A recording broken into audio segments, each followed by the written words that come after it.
తండ్రి కొడుకులు. వంటలక్కకి పిల్లవాడి మీద జాలి వేసింది.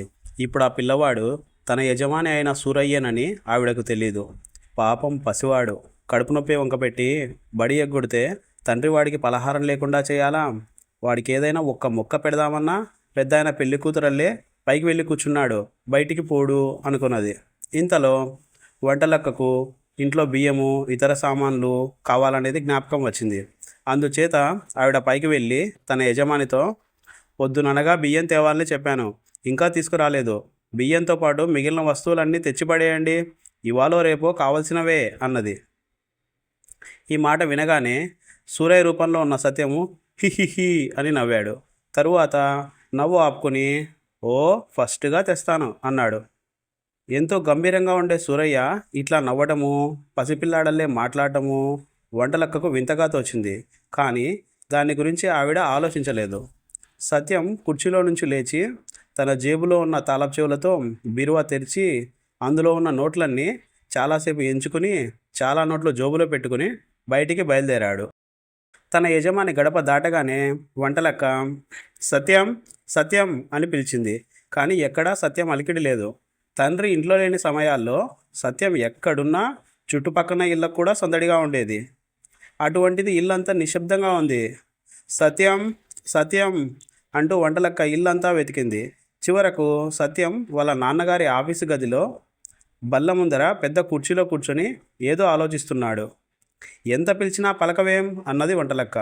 సూరయ్య ఉలికిపడి తలెత్తి చూసి మొహం చిట్లించి, నన్నిట్లా తగులుకున్నావేం, పోయి నీ పని చూసుకో అన్నాడు. నేను చెబుతున్నా, ఇది నీ మంచికి రాలేదు. రాను రాను నీకు ఈడు మించిన మాటలు వేషాలు వస్తున్నాయి అంటూ వంటలక్క లోపలికి వెళ్ళి ఒక పల్లెల్లో గారెలు ఆవడాలు తెచ్చి బల్ల మీద పెట్టింది. వాటిని చూడగానే సూరయ్యకు మొదట భయం వేసింది.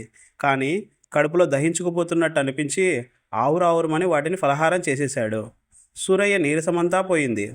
కడుపులో నొప్పి రాకపోగా ఒంట్లో ఎంతో ఉత్సాహం వచ్చింది. తనలో కలిగిన మార్పును గురించి ఈ క్షణం వరకు సూరయ్యకు విచారమే కలుగుతూ వచ్చింది. కానీ ఇప్పుడు ఇందువల్ల కొన్ని మేళ్ళు కూడా కనిపించసాగాయి. ఎన్నాళ్ళ నుంచో బాధిస్తున్న అజీర్తి బాధ విరగడైపోయింది. కొంతకాలం పాటు హాయిగా ఇష్టం వచ్చిందల్లా తినవచ్చు. శరీరం తేలికైంది కనుక చక్కగా ఎగరవచ్చు, గంతులు వేయవచ్చు. కొంతకాలం పాటు వ్యవహార చిక్కులు కూడా వదిలించుకొని తిరగవచ్చు. ఈ విషయాలన్నీ చూసుకుని సూరయ్య కొంతవరకు సంతోషించాడు. సత్యానికి కూడా తన స్వరూపం మారటం గురించి విచారం తగ్గసాగింది. వాడు దర్జాగా నోట్ల కట్టలు జేబులో పెట్టుకుని నేరుగా వెచ్చాలంగడికి వెళ్ళాడు. షావుకారు సుబ్బయ్యతో ఏ విధమైన బేరమూ ఆడలేదు. వంటలక్క చెప్పిన సరుకులన్నీ పులివాడి నెత్తిన ఎత్తించుకున్నాడు. సుబ్బయ్య చెప్పినంత డబ్బు ఇచ్చేశాడు. వస్తూ వస్తూ దారిలో కొన్ని గాజు గోళీలు, ఒక దసరా కోతి బొమ్మ కొనుక్కున్నాడు. దారిలో అనేక మంది పెద్దవాళ్ళు కనిపించి నమస్కారం పంతులు గారు అంటూ వచ్చారు. తనకే నమస్కారం పెడుతున్నారని సత్యం మొదట గ్రహించలేదు. కానీ ఆ విషయం తెలుసుకున్నాక చాలా సంతోషించాడు. వాళ్ళందరినీ మోసపుచ్చగలిగినందుకు సత్యానికి నవ్వు కూడా వచ్చింది. సత్యాన్ని పలకరించిన వాళ్ళలో కొందరు వాడికి తెలిసిన వాళ్ళే, కానీ కొందరు బొత్తిగా కొత్త వాళ్ళు. వాళ్ళు తనను నిలబెట్టి మాట్లాడేస్తారేమోనని సత్యం చాలా భయపడ్డాడు. కానీ అదృష్టవశాత్తు ఆ పూటకు అటువంటిదేమీ జరగకుండానే వెళ్ళిపోయింది. సత్యం ఇంటికి తిరిగి వచ్చేసరికి చీకటి పడింది. దీపాలు పెట్టారు. వాళ్ళ ఇంటి ముందు చీకట్లో నిలబడి ఒక కుర్రవాడు గట్టిగా ఈల వేస్తున్నాడు. సత్యం ఒళ్ళు ఒక్కసారి పొంగిపోయింది. ఆ ఈల వేసేవాడు రంగడు. తను కూడా జవాబుగా ఈల వేయటానికి ప్రయత్నించాడు. కానీ ఎంత ప్రయత్నించినా ఈల రాలేదు. సత్యానికి భలే కోపం వచ్చింది. కానీ చేసేది లేక ఓరే రంగడు అని కేక పెట్టాడు. రంగడు తన దిక్కుగానే చూశాడు కానీ తనకేసి చూడలేదు. వాడికి ఆ మస్క చీకట్లో లావుపాటి శరీరము, బట్టతల, నెరిసిన మీసాలు, కళ్ళజోడు కనిపించింది. అట్లా చూస్తావేమ్రా రంగడు, నేనే అన్నాడు సత్యం దగ్గరికి వస్తూ. ఆ వచ్చే పెద్ద మనిషి సత్యం తండ్రి అని తెలియగానే రంగడి పై ప్రాణాలు పైనే పోయాయి. తనతో స్నేహం చేయవద్దని సత్యాన్ని ఎన్నోసార్లు ఈయనే కొట్టి ఉన్నాడు కూడాను.